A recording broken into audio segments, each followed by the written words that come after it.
గ్రామ ప్రజలకు, కందెనపల్లి గ్రామ ప్రజలకు మరియు ఎంపీటీసీ గారులకు నా యొక్క నమస్కారం. కొంచెం కొంచెం మాగా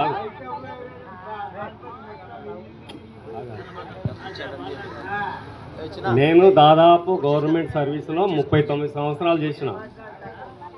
ఇటువంటి గ్రామ సర్పంచ్ శ్రీనివాస్ గారిని ఎప్పుడైనా మాట్లాడితే ఏమన్నా అని నమస్కారం చేస్తుంటే మంచిగా ఉంటుంది. కానీ నాకు ఈ టీఆర్ఎస్ కవితక్క పెట్టిన పంచజన సూత్రాలను చూసి నేను ఎప్పుడు ఆ పార్టీలో చేరాలని కోరుకుంటూ ఆ పార్టీకి నేనే వచ్చేసిన. సీనన్న అడిగి సీను అడుగుతున్నా, అన్న మీరు పెద్ద మనుషులు, మీరే పెద్దగా ఉండండి, మీరే మండల ప్రెసిడెంట్ కావాలని చెప్తే ఓకే అని కూడా చెప్పేసిన. కాబట్టి సీనన్నకు మనం అందరం గ్రామాన్ని కాదు మొత్తం ఇది 275 గ్రామ పంచాయతీలో ప్రతి విలేజ్లో ఉన్నారు ఆయన రక్షణ సేన సమితి. కాబట్టి నేను ప్రతి ఊళ్ళలో తిరిగినా, ప్రతి గ్రామాల్లో తిరిగినా, నాకు తెలిసినంత వరకు ఇప్పుడు వచ్చే ఎలక్షన్స్ 2 సంవత్సరాల లోపల ఏ పార్టీ అనడం మనకు సంబంధం లేదు. పార్టీతో నేను 39 సంవత్సరాలు గవర్నమెంట్ చేసిన కాబట్టి నేను ఆకర్షితనైనా దీనికి. నా లేక మీరు కూడా కావాలని కోరుకుంటున్నాను. ఇది అవకాశం ఇచ్చిన పెద్దలకు అందరికీ నమస్కారం.